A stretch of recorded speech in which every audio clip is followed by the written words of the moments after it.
How could you worry about such small things with this big-ass view in front of you? If we could find a way to destroy that stigma of having to classify ourselves, you know, we think about what more you could be, transparency and being informed about yourself and the people you surround yourself with. I mean, that's key to moving forward.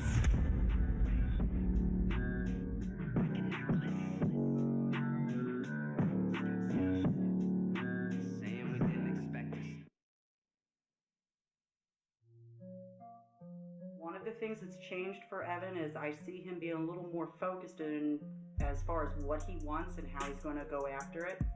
And he does it with a ton of tenacity and perseverance. It's funny because I do see that as still being the same as he was when he was little. If he gets focused or tunnel visioned on something, there's no letting go of it. In the fact that he knows what he wants, it doesn't matter who agrees or disagrees with it, he's going to do it.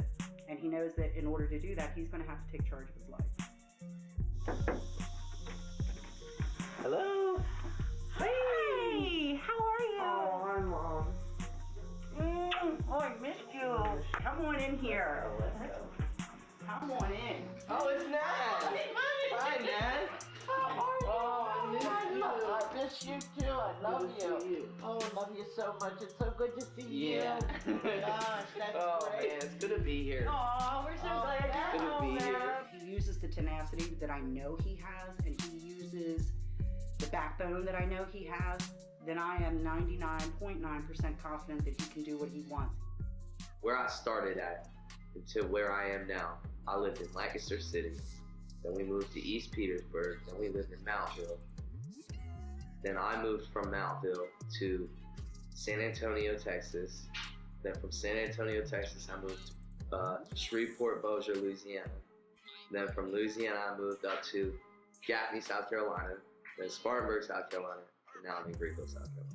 Evan has a very open mind, a very, great opinion about people and the world, and he wants to know more about people, more about life. So for me, just wanting to do more and know more has all come from him. So it's been a very positive thing. I didn't meet her until I was in the military in Louisiana. And she had the same tattoo.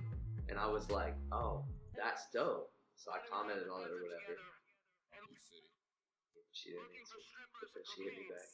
And then I was like, yo, you should come see me because I can't get out of this place. And she came down and visited me because she was in South Carolina going to school at Limestone.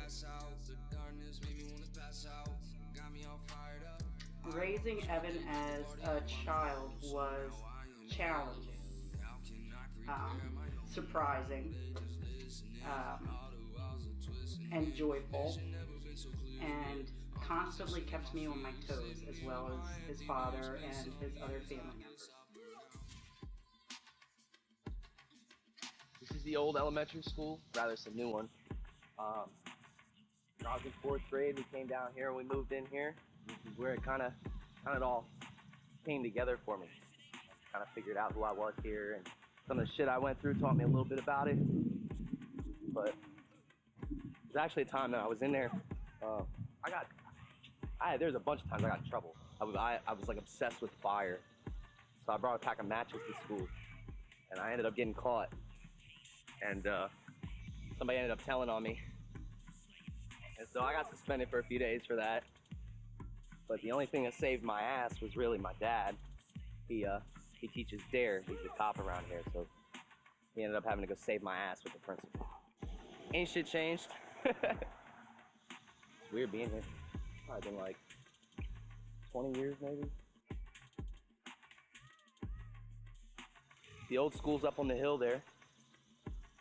And so like I said, before 4th grade, we actually were in this old school. I have a good story when we go up there. Never rode the bus. Wasn't my thing.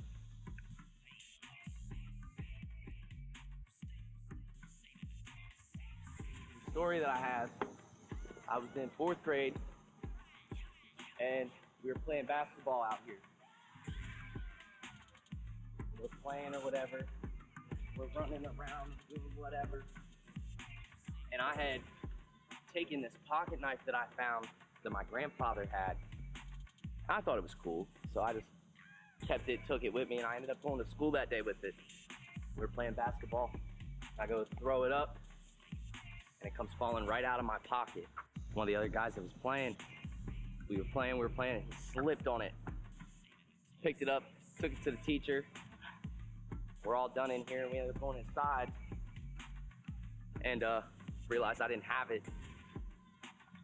Stupid me, I walked up to the teacher and was like, I heard you found a pocket knife outside. Yeah, that's mine. I couldn't believe I did that. And the teacher was like, oh, it's yours? Okay, well, let's go this way. It was like the middle of 4th grade year. We had to like take all of our desks and stuff out, put them in crates, and we ended up walking all the way down to the new school. So I was the last 4th grade class in this school. Down there, it looks like the basement. That was the old art room. That was my favorite room in the building. This is the front of the old school. This is the 100-year-old part.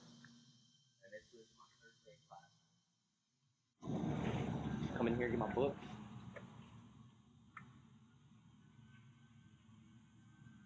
Where we stand outside, waiting for the doors to open every morning. Funny story. I signed up for a talent show in this school, like 1 year, and I made it all the way to these doors, and I got too nervous to go in and do it. Didn't even try out. When I was in high school, man, like, I was, you know, obviously I'm still a small dude, but when I was in school, you know, I was a big target for people because I was small. And so I wasn't really like bullied everybody else, but it was, you know, I held my own, and I kept some type of like rude ass facade on. So anytime somebody would mess with me, I'd mess with them back. And I would just try and get worse and worse every time. I was always mad at everybody, man, because I was like, it was a lot harder to make friends back then because people would always say like, oh, you're weird or you're annoying, or just because I'm just like off the wall and ADHD as shit. People were like, wow, that kid's kind of annoying, he's weird, he's hard to deal with. And so it just kind of made me, you know, grudgingly outgoing. I wasn't a reserved kid. I was, you know, you ask anybody that knew me from school, the first word they'll probably say was, he was annoying. So, yeah, I just kind of throughout going through here, there, going through high school, you know, you just kind of learn by the end of it all that it was like, you know, part of me felt at a certain point that I was holding everybody else responsible for the way that they were treating me. But I hadn't made any kind of change until then, so it was like by the end of it all, I saw that, you know, maybe I was just too outside my shoes. He's a very, very smart guy. In saying that, sometimes I think Evan gets caught up in his own head, and he needs to let that go sometimes. And when he does that, he just opens himself up to a huge world of possibilities. He's always been smart. He's a smart kid. He's grounded to a certain degree. And if he just focuses like he has been and continues with his music the way that he has been, he's going to be just fine. So, Evan, what have you been up to? What are you Making doing? music and smoking weed. Sorry. Gotta be honest. Well, that worries me, you know that. Why? Because I don't like doing that, but, you know. What's wrong with it? Well, it's illegal, first of all. Yeah, okay. So you're afraid I'm gonna get caught with it? Well, no, I just don't. Come on, it's not that good for you. Says who? She's old school. Yeah. That's what I was trying to get at. Why? Well, how's the music going? It's going. Yeah. I like it, yeah. The hardest thing is just trying to get it, like, out there and getting people to listen. Having them actually care, like, because people don't normally care until you're already up on the TV or you're on the radio, and then they're like, oh, I like this guy. Yeah. So it's like, you gotta find a way to build that momentum, yeah. Hey, mama. What? You want a little smoky smoke today? Come on. Come on, at least with me. No.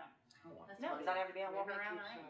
Did he say to smoke with him? Mm-hmm. Maybe keep trying to get me to smoke with him. Yeah. What's like, Why not? I don't know.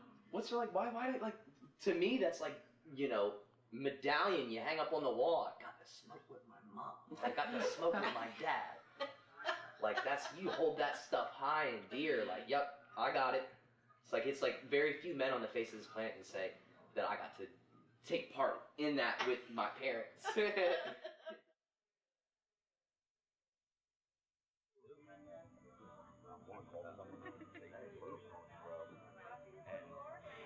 Dude, I gotta cut back. The way I was eating, I can't do that. So good.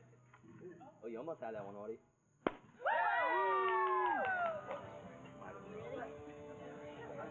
When's he go back to school? He starts kindergarten in 5 days. I mean, what do you say? We were split for 16 years until you decided you wanted to join the Air Force. He was like golden child. Dad found out you wanted to join the Air Force, and he's like, oh yeah. I was like, I grew up having all kinds of problems and getting in trouble in school. And now here's mine. I didn't want to be a cop, and I didn't want to get into law enforcement or nothing like that. Here he is. Oh, here comes the golden child back. I feel like we have more to talk about now. I don't really remember a whole lot when we were younger, just because we were so young. I knew you were a troublemaker. I don't remember a specific time. I don't remember a specific time of you getting in trouble, like in front, like you getting yelled at in front of me. But I knew you were mischievous. But now that we can talk about music and school and like life, it's better. Yeah, I like it a lot more. I think it was Snapchat or Instagram that first got me to look at, or I think maybe even Facebook, because it was a while ago. When you were in the street, and What'd you think? I liked it. I liked it a lot. Yeah. What you did with it. I could never do that in public. Being in public like that. But yeah, I really like what you did with it. Like I like Off-White, the Guala remix you did. Yeah. Love that song and what you did with it. The beat has to be good in a song for me to like it. Yeah. And a lot of lyrical artists like don't have that hard beat that I look for. So, but in Off-White, I find that. So how do you come up with your lyrics? It's just like with the album songs, like Rage Quit, that was a mentality. Like I'm telling people how I felt at that time. So it's like when I'm like depressed or whatever. So it's literally I'm just saying how I feel and trying to find ways to convey it in like a simile type deal or like a metaphorical way. But then other times it's like that was a freestyle, and I was literally like, I felt so good with the beat that it was just whatever I was rhyming, it was just the next thing that came in. It's like, okay. I support him. I mean, every time, even when he first started off, he started sending me music. I was sitting there waiting for the next track, and then he holds it off on me. He's like, "Oh, it's not done yet. It's not done yet." Or You got any more music? I got a couple more done, and I'm like, "Look, send it." I mean, you can ask my wife. I used to sit there and play it in the car, and she, "Is that Evan?" "Yeah, that's Evan." "Well, can we listen to something else?" Like, no, I'm like, "What? He ain't good?" And she says he's good. He's definitely good. I'd hate to see him waste 10 years of his life if he's not making it or not getting noticed. Not that he's not good. You can be good at something and not make it in 10 years, but you're wasting all that time of your life towards gaining something from other people, and they're not picking it up. When we had first moved to South Carolina, there for a little while, I wasn't working, and I had just left school, and he was in a job that he hated and trying to make ends meet for both of us, because I was still at a point where I didn't know what I wanted to do, and I didn't want to be tied down to a career, a job, something that wasn't going to make me fulfilled and happy. And it came to the point where when he expressed the interest in starting music and really taking it up full time, I wanted to give him the opportunity to do that to the fullest. You know, have the time to do it, have the space to do it, and really just seek out something for the first time, I think, in his life where there weren't any distractions, and there was actually an opportunity for him to really sit down and think, all right, how do I make this work, and how do I make it work to the best of my ability and do right by both of us? People are always, and I guess the more traditional aspect of marriage is that the man works, and the woman might work too, but she's not going to, hold up the family. And to me, it's not necessarily about gender roles or marriage roles at that point. It was strictly about, I want you to do this because I think you're really good at it. I know you can be successful, but you haven't been given the opportunity in your life before to really seek out what it is that you're passionate about and pursue it until the very end. I like when you can move and then listen. Right. It's not just a sound. It's like you get the whole thing. The whole hook. I like that. He always does that. It's never what it seems. No.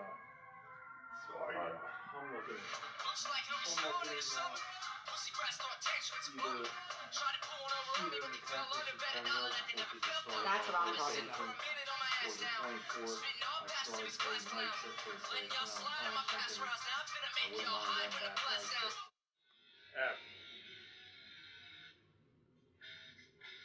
You know this.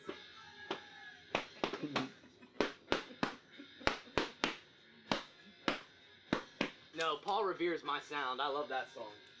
Foot on the pedal, never have false metal. Ain't you running harder than a boy named Kettle? But diamonds, a damn good time. City to city, I've been running my rhymes.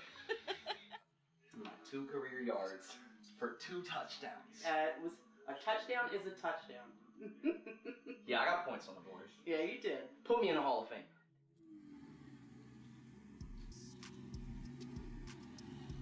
The thing that Scotty does when it comes to his music that I see is he makes all this stuff, right in his house. He produces it himself, he mixes it or whatever. He's got his own studio. And I guess I'm not always there for when Scotty's making music. But when he tells me about it, and for the times I am in that studio with him when he's coming up with stuff, he seems to really care about what he's making. And I know you'd probably be like, well, doesn't any artist that's making music? Like, not exactly. He makes sure you can listen to all of his songs. Like, there's something behind it. There's something he's saying. And, even if you don't think he is, that just means you probably not listen hard enough. So let's go back to, Raven. He says he likes your music, but it's not always, the articulate rappers, they don't always have the beats that are just straight, thumpers or whatever. And it makes sense, but, ain't nobody complain about Eminem's beats not thumping. It's not what it takes. You need to listen to what he's saying, and that's what people miss out on. Evan's decision to get into hip-hop and music was kind of like second nature. I mean, we've always played different kinds of music in our house growing up. I still remember Evan being a young kid and his dad introducing to I Want a Mistress for Christmas from AC/DC. Otherwise than that, he's constantly been surrounded by country music, hip-hop, rap, R&B, you name it, he's listened to it. And he's also no stranger to classical music. We would listen to that driving around in the car. So I think that was just something that was easy for him. It's his second nature, and I now that I look at it, I can't see him doing anything else. You never know where you're going if you don't know where you're at. You gotta know where you're at. Not just here, but had I been properly informed about what I was gonna go through, or the actual decisions I was gonna have to make, not, 2 + 2 is 4, or 5 × 2 is 10, like, had I known some of the actual chunk of life's matters, it makes me think that kids need to be more informed early on about other things, how to treat people, how to deal with their own persons, how to deal with their family people, how to gain people, how to respect people. So it's a long lost art form, I guess, in consideration and communication. And being up here, just kind of like every time I would come up here as a kid, it made me think about all the people that did me wrong, all the people I did wrong, all the things that were doing me wrong. And it just kind of, now I feel like, man, I wish I would have been told some different things. Would have been better prepared way early on. But you only get to do it once. So, guess you got to start early by yourself. I feel like Scotty inspires me to keep doing what I'm doing. There's definitely not a lot of people around here like Scotty. I don't know if I know anybody around here that's similar to Scotty with how he does, how much he works, and how much he's been producing. And I take that and I definitely try and be producing, you know, lots of photos, lots of videos, and I try and do it at the highest possible quality. You know, people say quality over quantity, and I agree. But I want quality and the quantity, and it's very possible. It's just all about, you know, your work ethic, how much time you really put into it, and that's what I pull from Scotty. Being able to actually, I guess, grow as an individual, aside from, you know, the, you know, religious standpoint, the political standpoint, the set traditional set of rules.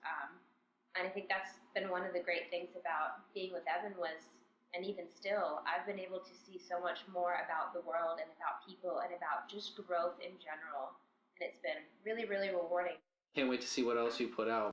Never give up. Your determination. Because like I said before, in the beginning, I was like, what is this kid doing? But you kept going, and you're a lot better now. You're going to see who doesn't want to change and who does. Oh.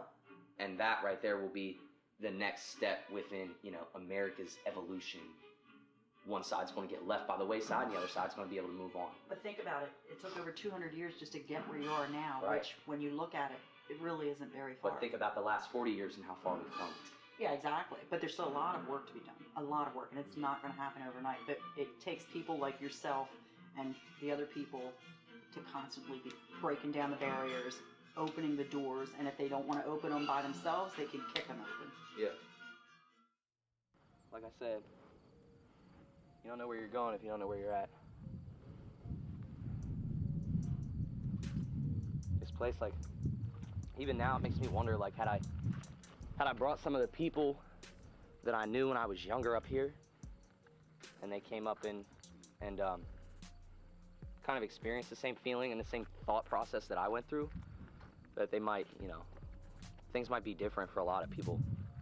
Because there were so many people that I knew that had, you know, potential, and even if I didn't like them, like, maybe that's why I didn't like them, because they were so talented. But there's so many people that kind of just lost track because, like I said, they weren't informed on how to communicate or how to consider people. It was more or less, it was the school thing. And if you didn't do it that way, if you weren't correct at it, then, you know, you fell into the classes. How could you feel a certain way about one person when in this view alone, I'm probably looking at millions? I can't form an opinion about all of those people. Why would I need to? I think that's what we need to realize, man. It's not up to you to decide who somebody is. It's up to them. Yeah, man, it's a very, very heavy spot. It's a lot to take in, a lot to think about. Like I said, anybody who feels the need to find something or settle something within themselves, do it by yourself. Don't let anybody tell you where to go, how to do it. Just come to your spot, find your center, and heal.